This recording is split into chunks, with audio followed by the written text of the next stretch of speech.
Welcome back, you unbreakable anomalies, you silent warriors who never signed up for boot camp but somehow graduated with honors from hell's curriculum. I heard what the psychologist said, the one with the clipboard and the government clearance, and the eyes that have assessed soldiers who've seen combat in places the maps don't name. They looked at you, studied your responses, measured your reactions to stimuli that make trained operatives flinch, and then they said it. That sentence that probably didn't even register fully at first. You have the pain tolerance of a trained operative.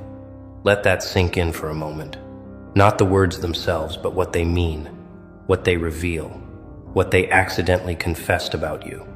They meant it as an observation, maybe even a compliment wrapped in clinical detachment. But what they didn't say, what they couldn't say because it would break their entire framework of understanding, is that operatives are trained for this, conditioned, prepared, given strategies and support systems and mission parameters. You weren't.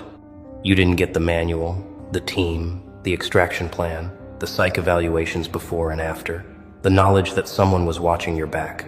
You developed this tolerance in isolation, in silence, in the kind of darkness where screaming doesn't echo because there's no one close enough to hear. They train soldiers to withstand interrogation, to survive capture, to function under conditions designed to break the human spirit, and they do this with intention, with structure, with resources. You built the same capacity from nothing, with no instructor, no graduation ceremony, just survival instinct and the stubborn refusal to let reality crush you into dust. So when that psychologist made their assessment, they weren't just commenting on your ability to tolerate physical discomfort or emotional pressure. They were accidentally documenting something far more terrifying and far more powerful. They were documenting that somewhere in your past, probably over years, possibly over a lifetime, you were subjected to conditions that created the same neurological adaptations, the same psychological armor, the same pain threshold as someone who went through military conditioning. But here's the part that should make everyone uncomfortable, including that psychologist if they stop to think about it. Operatives choose their path. They volunteer. They know what they're signing up for. They get debriefed. They receive treatment when they come back broken. You didn't choose this. You survived this. You were forged in circumstances you never asked for, and now you carry capabilities that usually require government funding and institutional support to develop. Think about what that means practically, not metaphorically, not poetically, but in terms of actual human capacity and adaptation.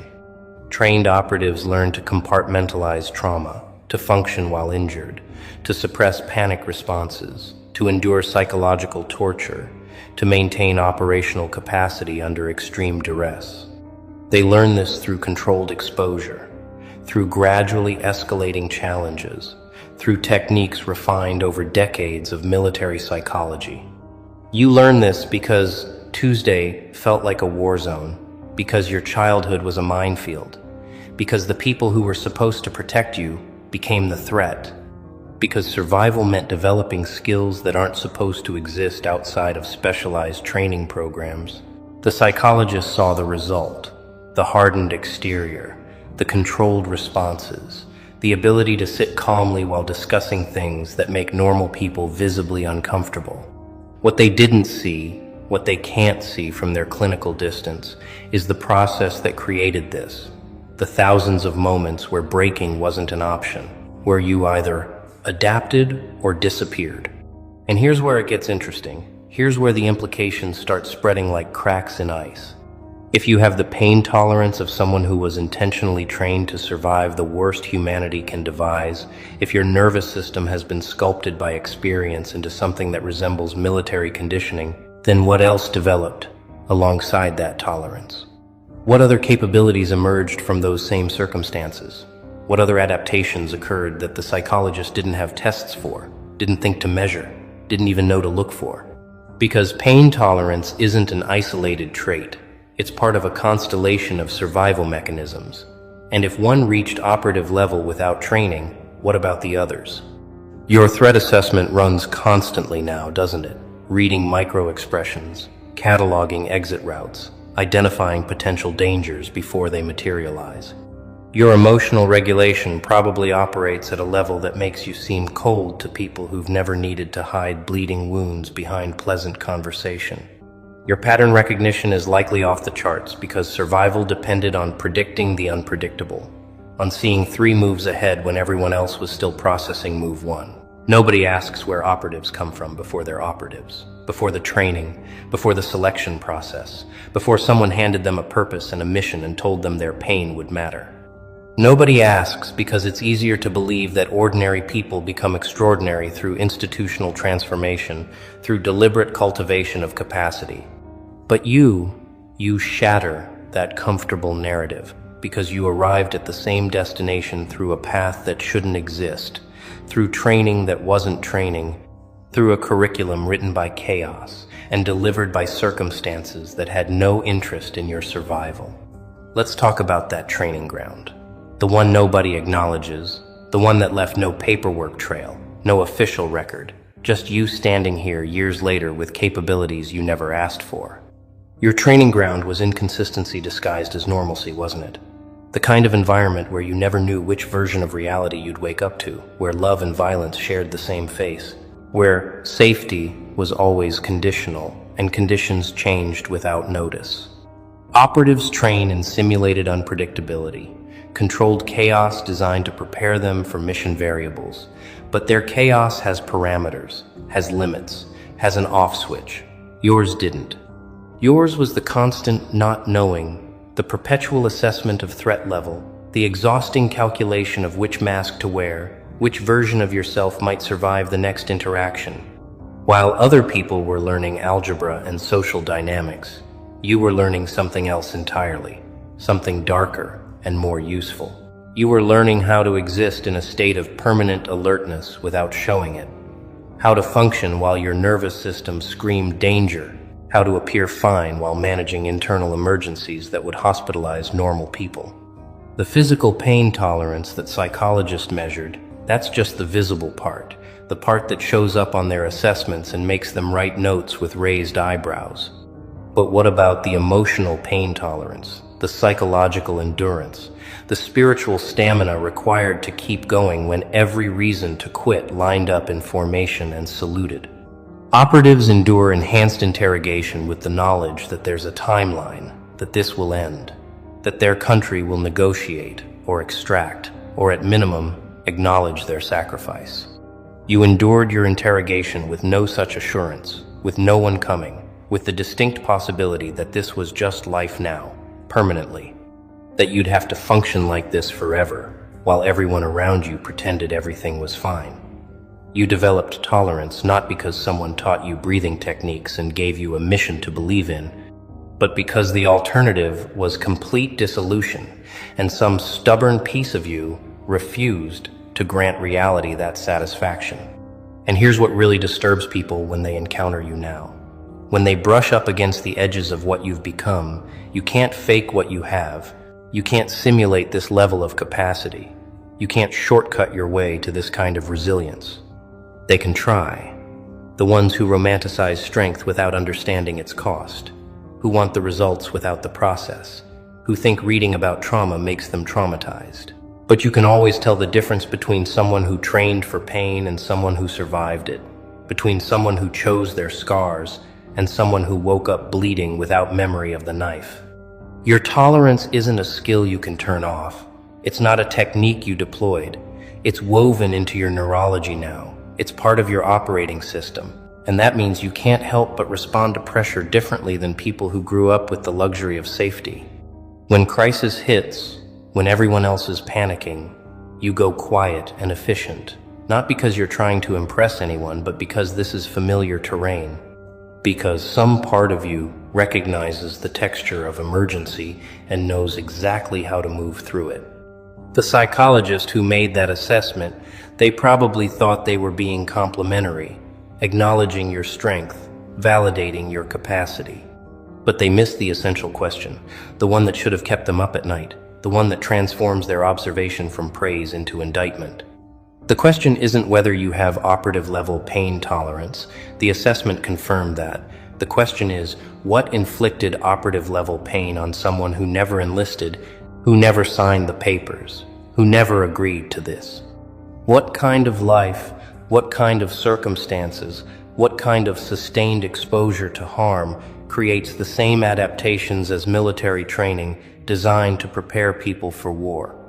And if your early environment inflicted that level of damage, that level of pressure, that level of consistent threat, then every day you survived wasn't just survival. It was an act of extraordinary resistance against conditions specifically calibrated to break you. You weren't supposed to make it through. The statistics weren't in your favor. The odds were calculated against you. And yet here you are, not just alive but capable, not just functional, but formidable. There's something they don't tell you about operative level pain tolerance, something that doesn't make it into the assessment reports or the clinical documentation, something that lives in the space between impressive and heartbreaking. The tolerance itself isn't the problem, it's the fact that you had to develop it, that circumstances demanded this level of capacity from someone who should have been protected instead. Operatives volunteer for their pain. They raise their hand. They sign contracts acknowledging the risks. They receive compensation and recognition and care when they return damaged. You receive none of that. You were conscripted by circumstance, deployed into a war you didn't declare, given no choice but to either develop these capabilities or cease to exist in any meaningful way. And now you carry wounds that don't show up on scans. Injuries that have no medical terminology, damage that registers as strength to outside observers. The really twisted part is that your pain tolerance has probably been used against you, hasn't it? By people who needed you to be okay, because your not being okay would inconvenience them, would force them to acknowledge their role in your damage, would require them to feel things they've spent their lives avoiding. They saw your capacity to endure, and they mistook it for consent. They watched you survive and assumed you were fine. They witnessed your tolerance and decided that meant they could keep going, keep pushing, keep taking, because clearly you could handle it. This is what happens when strength born from necessity gets interpreted as strength born from nature, when survival mechanisms get reframed as personality traits, when the armor you built to protect your humanity gets mistaken for the absence of humanity itself. They called you strong when they meant convenient. They called you resilient when they meant useful. They called you capable when they meant they didn't have to stop hurting you. But let's examine what operative level pain tolerance actually looks like in civilian life, in relationships, in everyday interactions, where this capacity becomes both advantage and curse. You probably don't complain much, do you? Not because you're trying to be stoic or impressive, but because the threshold for what registers as worth mentioning sits so far beyond normal that by the time something actually bothers you enough to vocalize, everyone else would already be hospitalized. You've learned to translate your experience into language other people can process, downgrading your 10 to their 3 so they don't panic or dismiss you as dramatic. You've developed the exhausting skill of making your pain digestible for people who've never had to develop any tolerance at all. People who can afford the luxury of falling apart over inconveniences while you're holding yourself together through catastrophes they can't even imagine. This creates a strange isolation, doesn't it? A loneliness that lives right in the middle of connection. Because how do you bridge that gap between your operational reality and their theoretical understanding of difficulty? They talk about their hard day, and you nod along, knowing your hard day would break them in half, knowing their worst nightmare is your Tuesday afternoon, knowing that if you actually shared what you manage on a daily basis, they'd either think you're exaggerating or they'd realize they have nothing useful to offer you. So you become fluent in 2 languages, the sanitized version for public consumption and the raw truth you keep locked behind layers of casualness and humor and strategic vagueness. You've learned to make people comfortable with your strength, because your actual strength makes them deeply uncomfortable, forces them to confront how soft their own lives have been, how little they've actually had to endure despite their complaints and their therapy sessions and their self-diagnosed trauma. And the darkest part, The part nobody wants to acknowledge is that this tolerance probably saved your life, but it also stole something from you, something you can't get back, something that doesn't have a name but leaves a hollowness where softer feelings used to live. You can endure almost anything now, but you've lost the ability to fully relax, to trust that safety will persist, to believe in permanence of good things. Every positive experience comes with the background hum of waiting for the other shoe to drop. Every moment of peace carries the tension of anticipated disruption because your nervous system was trained by experience that good things don't last, and comfort is always temporary. The psychologist measured your tolerance, but they didn't measure what that tolerance cost you, what you sacrificed to develop this capacity. What parts of normal human experience became inaccessible once survival required this level of armor? You won the war of staying alive, but the victory came with casualties they don't have tests for, losses that don't appear in assessments, grief for a version of yourself that might have existed if the world had been different, if safety had been real, if you'd been allowed to stay soft. Here's what nobody prepared you for: the moment when your operative level tolerance stops being a survival mechanism and becomes your primary mode of existence, when the armor you built can't be removed, even when the threat has passed, even when you're finally safe, even when people offer you softness, and you can't remember how to receive it.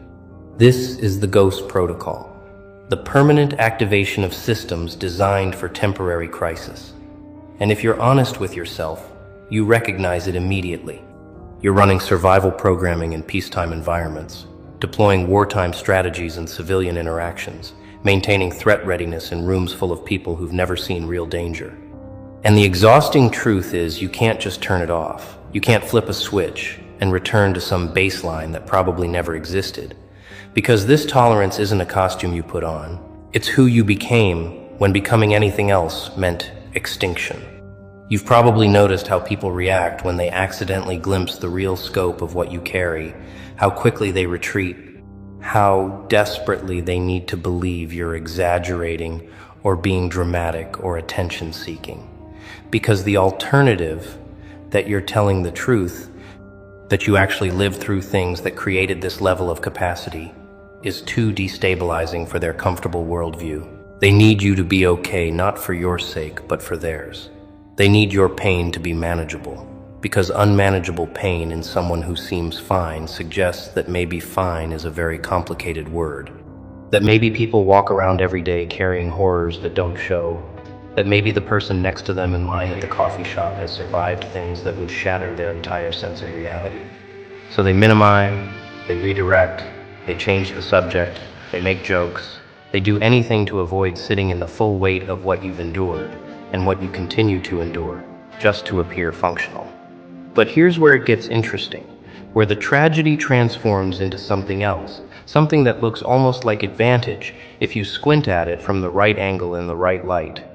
Your tolerance didn't just make you capable of enduring pain, it made you capable of perceiving reality with a clarity that most people will never access. You see through performance immediately. You recognize manipulation before the manipulator finishes their opening line.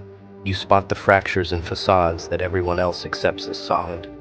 This isn't cynicism, it's pattern recognition refined by necessity. It's threat assessment that learned to read invisible signals because visible ones came too late. You developed a kind of X-ray vision for authenticity, for genuine danger versus performed danger, for real connection versus transactional interaction. And this makes you simultaneously invaluable and unbearable to be around because you see what people desperately need to keep hidden. The Ghost Protocol means you move through the world differently now. You're present, but not entirely. You're engaged, but always maintaining exit strategies. You're connected, but never fully committed, because commitment requires vulnerability, and vulnerability requires trust, and trust requires a level of faith and persistent safety that your experience has systematically dismantled. People call this walls. They say you have barriers. They suggest you need to open up, but what they're really saying is that your appropriate risk assessment makes them uncomfortable. That your refusal to pretend everything is fine disrupts their need to believe everything is fine. That your operational awareness reminds them how asleep they are. You're not closed off. You're appropriately calibrated for a world that has repeatedly demonstrated its capacity for harm. You're just refusing to pretend that past patterns don't predict future probabilities. And let's address the elephant that follows you through every room. The question that hovers behind every interaction, even if nobody speaks it aloud. If you have operative level tolerance, if you've survived operative level circumstances, what does that make you now? What category do you fit into? What box contains someone who was trained by trauma to operate at levels usually reserved for professional warriors? The uncomfortable answer is that you don't fit anywhere cleanly anymore. You're not quite civilian because civilians don't carry what you carry. But you're not quite anything else either because you never got the recognition, the structure, the community that comes with official designation. You're a ghost operative, trained by necessity, deployed by circumstance, operating without support or acknowledgement, completing missions that no one assigned, surviving operations that have no official name. You're proof that the human system can adapt to almost anything if survival depends on it. But you're also proof that such adaptation comes with costs that compound daily, that carrying this capacity in a world not designed for it creates friction that wears you down in ways that don't show on assessments.